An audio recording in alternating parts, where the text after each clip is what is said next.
안녕하세요. 2020년 12월 16일 수요일 매일 묵상입니다. 다 함께 새 찬송가 452장, 통일 찬송가 505장 1절과 2절을 찬양하겠습니다. 내 모든 소원 기도의 제목 예수님 닮기 원함이라. 예수님 영상 나 입기 위해 세상에 보았기 전에 예수님 닮기 내가 원하네. 날 구원하신 예수님을 내 마음속에 지금 거둬사 주님의 영상 인치소서. 무한한 사랑 풍성한 긍휼 슬픈 자 위로하시는 주. 길 잃은 죄인 부르는 예수 그 영상 담게 하옵소서. 예수님 닮기 내가 원하네. 날 구원하신 예수님을 내 마음속에 지금 거둬사 주님의 영상 인치소서. 아멘. 오늘 매일 묵상에서 함께 묵상하는 하나님의 말씀은 마가복음 3장 7절에서 15절의 말씀입니다. 마가복음 3장 7절에서 15절 봉독하겠습니다. 예수께서 제자들과 함께 바다로 물러가시니 갈릴리에서 큰 무리가 따르며 유대와 예루살렘과 이두메와 요단강 건너편과 또 두로와 시돈 근처에서 많은 무리가 그가 하신 큰일을 듣고 나아오는지라. 예수께서 무리가 애워싸 미는 것을 피하기 위하여 작은 배를 대기하도록 제자들에게 명하셨으니 이는 많은 사람을 고치셨으므로 병으로 고생하는 자들이 예수를 만지고자 하여 몰려왔음이더라.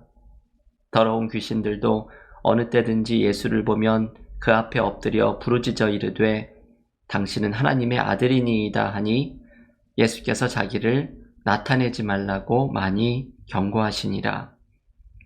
또 산에 오르사 자기가 원하는 자들을 부르시니 나아온지라. 이에 12를 세우셨으니 이는 자기와 함께 있게 하시고 또 보내사 전도도 하며 귀신을 내쫓는 권능도 가지게 하려 하심이러라. 아멘. 하나님의 말씀입니다. 오늘 마가복음 묵상 16번째 시간입니다. 오늘의 본문은 마가복음의 새로운 내용 단락이 시작되는 장면입니다.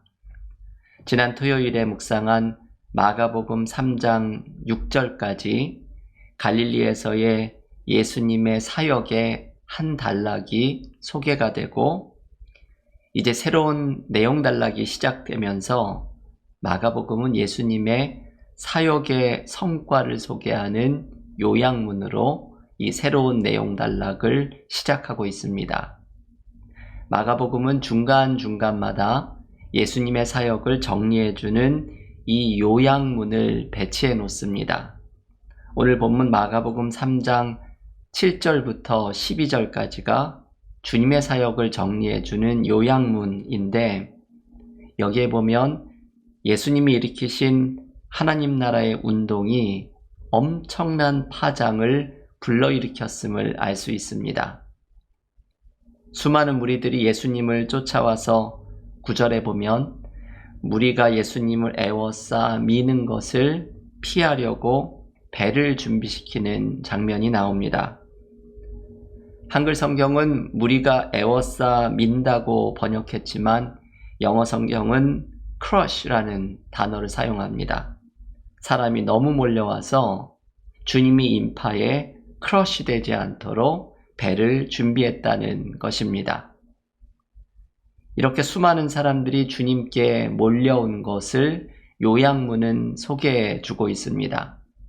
그런데 이 요약문에서 오늘 본문 8절에 보면 주님께 나온 무리들이 어디에서 왔는지를 소개하는데 아주 인상적입니다. 마가복음 3장 8절을 다시 한번 읽어보겠습니다. 유대와 예루살렘과 이두메와 요단강 건너편과 또 두로와 시돈 근처에서 많은 무리가 그가 하신 큰일을 듣고 나아오는지라. 이 말씀에 보면 많은 무리가 유대와 예루살렘과 이두메와 요단강 건너편과 두로와 시돈에서 몰려왔다고 말을 합니다. 여러분, 이 소개되는 지역을 보면 사방에서 몰려온 것이죠. 유대와 예루살렘은 이스라엘의 남쪽이고 이두메는 이스라엘을 넘어서 남쪽의 이방 지역입니다. 요단강 건너는 동쪽 지역을 의미하고 두로와 시돈은 북쪽에 있는 이방 지역을 의미합니다. 그러니까 결국 이 요약문에 담겨있는 사방에서 몰려온 군중이 의미하는 것은 갈릴리를 중심으로 사역을 했던 예수님의 하나님 나라 운동이 사역 초기부터 이스라엘의 동서남북 온 지역과 심지어는 이스라엘을 넘어서 이방 지역까지 전해지면서 엄청난 파급력을 일으킨 것을 알 수 있습니다. 주님의 사역은 이 초기부터 하나님 나라의 운동이 이렇게 엄청난 파장을 일으키고 사방의 사람들을 불러 모았던 것입니다. 그런데 이런 사방에서 몰려온 무리의 이야기에 곧바로 등장하는 이야기는 주님께서 12제자를 부르시는 장면입니다. 이것이 또한 대조가 되는 내용이지요. 예수께 수많은 무리가 몰려와서 예수님이 크러쉬 될 정도로 많은 사람들이 모여들었지만 주님께서는 자기와 함께할 12명의 제자들을 특별히 불러 세우십니다. 이 제자들을 뽑으신 이유를 오늘 본문 14절과 15절이 알려줍니다. 참 중요한 말씀이지요. 마가복음 3장 14절과 15절을 다시 봉독하겠습니다. 이에 12를 세우셨으니 이는 자기와 함께 있게 하시고 또 보내사 전도도 하며 귀신을 내쫓는 권능도 가지게 하려 하심이러라. 아멘. 여러분, 이 말씀에 보면 주님이 12제자의 공동체를 세우신 특별한 이유가 있음을 알려줍니다. 주님이 12제자를 불러 세우신 것은 세 가지의 이유 때문이라는 것을 가르쳐 주지요. 첫째는 자기와 함께 있게 하시려는 것이라고 말합니다. 자기와 함께 있게 하시려는 것은 주님과의 사귐의 공동체를 이루시겠다는 뜻입니다. 주님께도 공동체가 필요했습니다. 주님은 항상 새벽 일찍 일어나 하나님께 기도로 나아가시고 낮에는 사역에 몰두하셨는데 이 모든 기도와 사역의 중심에는 항상 제자들의 공동체가 있었습니다. 기도하던 주님은 공동체로 돌아오시고 그리고 낮 동안에 공동체에서 함께 사역을 행하십니다. 주님에게도 제자들과의 깊은 사귐이 있는 공동체가 필요하셨던 것입니다. 이것은 제자들에게도 마찬가지입니다. 제자들도 주님과의 사귐이 있는 공동체 안에서 주님과의 사귐이 있는 이 공동체가 필요합니다. 여기에는 중요한 의미가 있습니다. 제자들에게 이러한 공동체가 필요하다는 것과 함께 중요한 의미는 제자라는 사람의 가장 기본적인 덕목이 바로 주님과의 사귐, 주님과 함께 있는 것이라는 사실입니다. 주님의 제자는 무언가를 행하고 어떤 사역을 하는 사람이 아니라 주님의 제자에게 가장 기본적이고 가장 중요한 것은 지금 본문이 말하는 것처럼 주님과 함께 있는 것입니다. 주님과의 친밀한 사귐입니다. 요한복음은 제자의 덕목으로 이것을 강조합니다. 요한복음 15장 5절 말씀입니다. 나는 포도나무요 너희는 가지라. 그가 내 안에 내가 그 안에 거하면 사람이 열매를 많이 맺나니 나를 떠나서는 너희가 아무것도 할 수 없음이라. 요한복음은 주님 안에 거하는 삶을 강조합니다. 이것이 제자가 해야 하는 가장 중요한 일입니다. 주님과의 친밀한 사귐을 이루는 것입니다. 나는 주님의 제자인가 스스로에게 물어볼 때 가장 먼저 물어보아야 할 것은 이것입니다. 나는 주님과의 친밀한 사귐 속에 있는가? 나는 말씀을 통해 기도를 통해 주님과의 친밀한 교제를 이루고자 노력하고 있는가? 제자는 다른 사람이 아니라 주님과 함께 있는 사람입니다. 두 번째, 주님이 12제자를 부르신 이유는 지금 묵상하는 14절에 보면 보내사 전도도 하며 라고 말합니다. 전도하기 위해서 주님은 12제자를 부르셨다는 것이죠. 전도란 주님이 전한 메시지를 전하는 것입니다. 주님이 전하셨던 메시지는 하나님의 다스리심에 응답하는 삶을 살아가라는 것입니다. 그리스도인인 우리는 주님 안에 완전하게 나타난 하나님의 다스리심을 또한 전하는 사람들입니다. 곧 십자가를 통해 죄와 사망의 권세가 제압된 하나님의 승리가 나타난 것을 우리는 증거합니다. 우리는 우리의 주변에 하나님의 다스리심과 십자가에 나타난 은혜를 증거하는 삶을 살아가야 합니다. 이것이 주님이 12제자를 부르신 이유이고 제자 공동체인 우리가 감당해야 할 사명이기 때문입니다. 여러분, 우리 공동체는 이 전도의 사명을 감당하고 있는지 돌아보아야 합니다.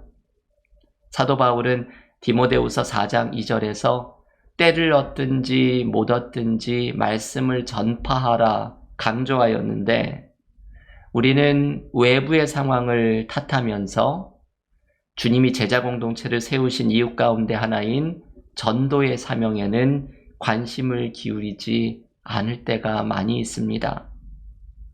여러분, 오늘 이 말씀을 기억하십시오. 주님을 증거하는 전도의 사명이 주님이 제자 공동체를 세우신 이유입니다. 요즘 상황이 어렵지만 주님께서 제자들을 세우신 이유가 이 전도의 사명에 있음을 기억하면서 제자 공동체의 사명을 감당하는 우리 은혜와 사랑 교회가 될 수 있기를 기원합니다. 세 번째로 오늘 본문 15절에는 주님이 제자 공동체를 세우신 이유를 귀신을 내쫓는 권능도 가지게 하려 하심이라 말을 합니다. 귀신을 내쫓는 권능이란 무엇일까요? 무언가 특별한 능력을 의미하는 것입니까? 신유와 축귀의 특별한 은사를 이야기하는 것일까요? 물론 이 말씀 그대로 특별한 능력과 은사를 의미하기도 합니다. 그런데 이 말씀에서 우리는 보다 근본적인 의미를 묵상해야 합니다. 귀신이 쫓겨나가는 것은 하나님의 다스리심이 구체적으로 나타나고 있는 사인입니다. 마태복음 12장 28절에서 주님께서 이렇게 말씀합니다. 그러나 내가 하나님의 성령을 힘입어 귀신을 쫓아내는 것이면 하나님의 나라가 이미 너희에게 임하였느니라. 이 말씀에서 주님은 귀신이 쫓겨나가는 것은 이것 자체가 중요한 것이기보다 하나님의 나라, 곧 하나님의 다스리심이 지금 나타나고 있는 증거라는 것을 강조하기 원하십니다. 그렇다면 제자들에게 귀신을 내쫓는 권능을 주신다는 것은 이런 의미이지요. 하나님의 다스리심이 나타나는 삶을 보여줄 권능을 주신다는 것입니다. 주님의 제자들은 하나님의 다스리심을 드러내 보여주는 역할을 맡았습니다. 어떤 방법으로 우리는 하나님의 다스리심을, 하나님의 살아계심을 사람들에게 보여줄 수 있을까요? 오늘 주님이 예로 드신 것처럼 귀신을 쫓아내는 특별한 은사로 하나님의 살아계심을 드러낼 수도 있을 것입니다. 혹은 병 낫기를 위해 서로 기도하라는 야고보서 5장의 말씀처럼 병 고침의 은혜를 경험하며 살아계신 하나님을 증거할 수도 있을 것입니다. 그런데 이것보다 더 중요한 방법이 있습니다. 그것은 주님처럼 용서하고 사랑하는 삶입니다. 우리가 용서하고 사랑하는 삶을 실천할 때에 마태복음 18장 18절이 말하듯이 이 땅에서의 모든 묶임이 풀어지는 은혜를 경험하고 이 속에서 살아계신 하나님의 임재가 드러나는 은혜가 있게 됩니다. 교우 여러분, 오늘 주님은 대단히 중요한 것을 우리에게 가르쳐 주십니다. 주님의 제자가 되려는 사람이 기억해야 할 것, 제자 공동체인 교회가 기억해야 할 것을 가르쳐 줍니다. 주님의 제자는 공동체 안에서 주님과의 사귐을 먼저 이루는 사람이고, 주님을 증거하는, 전도하는 사람이고, 살아계신 하나님의 임재를 드러내 보여주는 사람입니다. 우리 은혜와 사랑교회가 주님과의 사귐이 깊고 전도의 사명을 감당하며 하나님의 살아계심을 보여주는 제자 공동체로 세워지는 은혜가 넘치기를 간절히 기원합니다. 다 함께 기도드리고 오늘 말씀으로 묵상과 기도로 경건의 시간을 이어가겠습니다. 하나님, 감사합니다. 오늘 주님이 보여주신 제자 공동체의 세 가지의 모습을 묵상하였습니다.